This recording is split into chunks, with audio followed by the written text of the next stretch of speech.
Hello and welcome back to our third episode of Arts for Mental Health podcast in collaboration with Madhura Geetam. And we are continuing with our guest, Dr. Komal Smriti, who has received a glowing introduction in the second episode. So if you don't know who she is, please go and check that one out. We were talking about a relationship with ourselves, relationships with others, social relationships, professional relationships, as Dr. Komal Smriti is a leadership coach and a relationship coach. And she also went through a whole explanation of how her own relationship journey led us here. So I would strongly encourage you to go and check out the previous episode.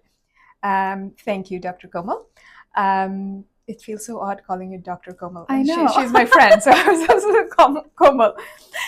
So we were talking about mental health, understanding oneself, taking time out to identify the self, because you said in the previous episode that without knowing the self, you cannot assign esteem or worth to that self. So when we talk about self-esteem, self-worth, what is that if you don't know yourself?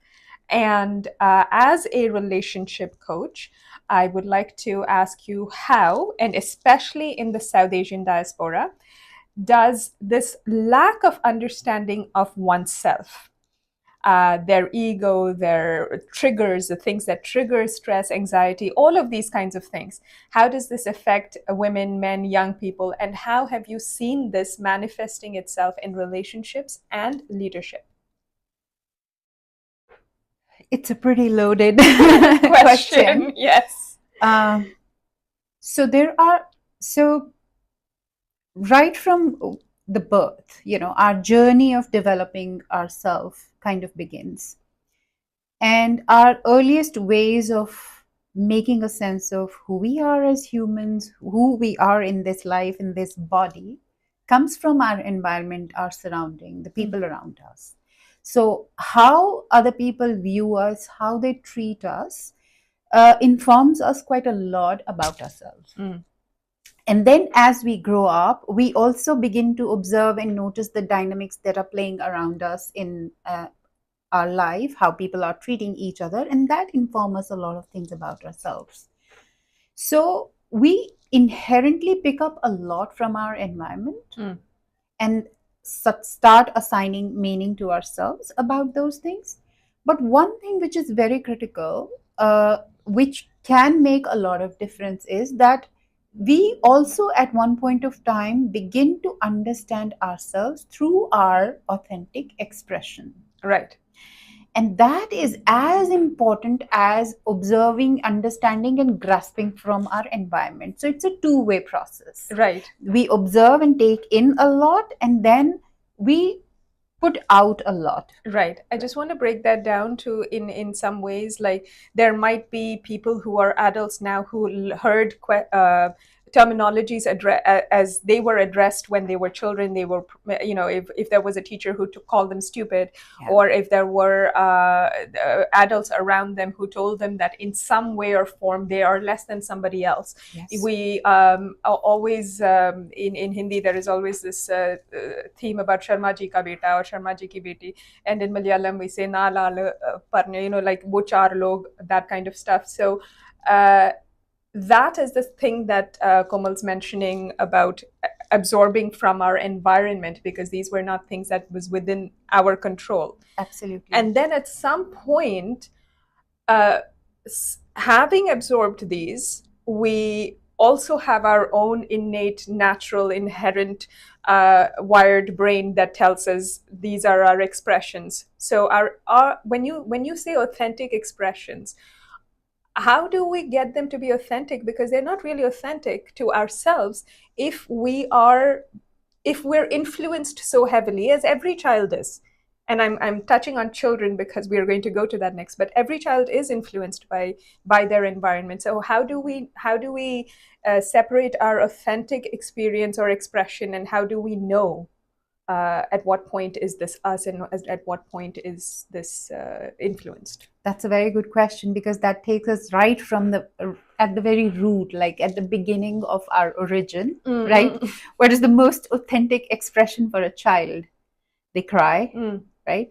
When they are hungry, they cry. mm. When they are wet, they cry. When they're feeling cold, they cry. When they're having gas in their stomach, they cry, right? So that cry is like their authentic, natural expression. This is the way they know how to communicate, how to tell, how to show their presence to the world, right? So that is their authentic expression. Or when they grow up slightly a little bit and they start to identify things around them, they emote. They maybe look at something and they smile or giggle or laugh, right? Those are like very natural, authentic expressions to human beings. So our emotions and our bodies, how we use them, are our most authentic expressions. Right. Now, when we are expressing ourselves to that, how is our environment responding to it? Mm. Are we allowed to express ourselves freely? Or are our wings Or clipped? are wings clipped? Or are we slapped? Or are we left out or pushed in a corner or shushed or asked questions about that, right? Mm. So it's always an interplay of our expression and our observation. So that dynamic kind of construct us, give us a sense of who I am, Mm, who, right? mm. And so when that happens, gradually as the child grows, they either learn to continue to express in whatever way what's coming up for them because the environment allows that, Mm-hmm. or they learn to be like a rebel, Mm-hmm. become agitated and say no, but this is how I want to be and why are you stopping me? So there's a conflict. Or they learn that, oh, it's not safe to be me, so that expression is wanting to come out, but then the mind is saying, oh, it's not safe. So then they kind of suppress it and hold it back.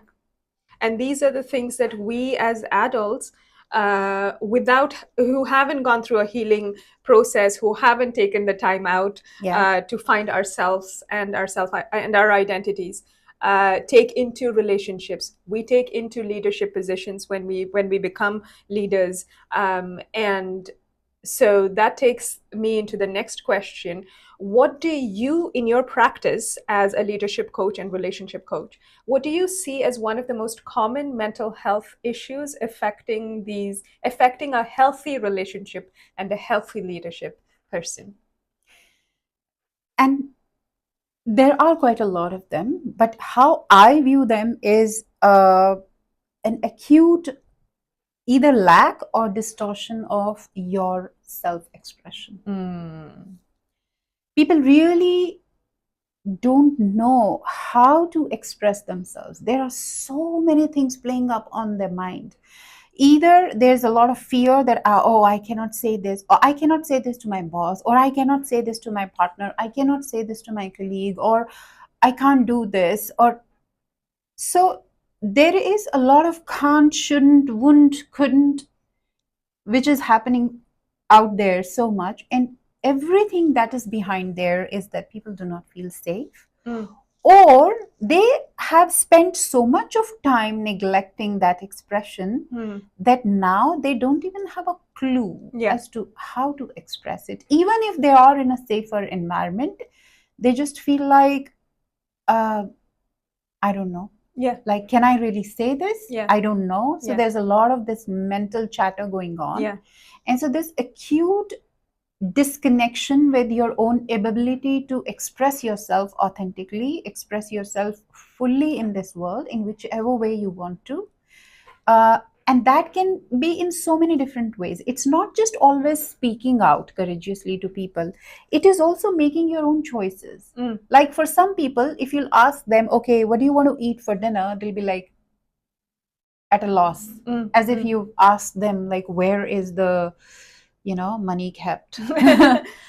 And so just a simple decision they wouldn't be able to make because they haven't practiced making it. And also, I have a good friend who went through a divorce a few years ago, and she neither as a child nor as an adult, up until now, did she ever live for herself. So she never understood herself. So when she was going through this divorce, and it was an ugly one, and I was trying to help her through her journey, I asked her a simple question: What is your favorite color? I wanted to get her something with her color, and her answer shocked me. She stayed. She her eyes sort of just blanked, and she said, "I don't know." And to me, that was like, okay, you don't necessarily have to have one favorite color, but what do you like? She knew what her ex-husband likes. She knew what her children likes. She knows what her parents like, but she doesn't know what she likes. um, and so she this what you said is this inability to make this decision is also a lack of understanding, and it keeps going back to understanding self and Yeah. discovering yourself and understanding yourself, and how doing that is actually helping other people. So taking time to understand yourself and taking time to learn about yourself is not being selfish, and it's not bad. It is a good thing, because if you don't know yourself, then you may be subconsciously or unintentionally hurting the relationships in which you should thrive, in which other people should thrive with you. Yeah.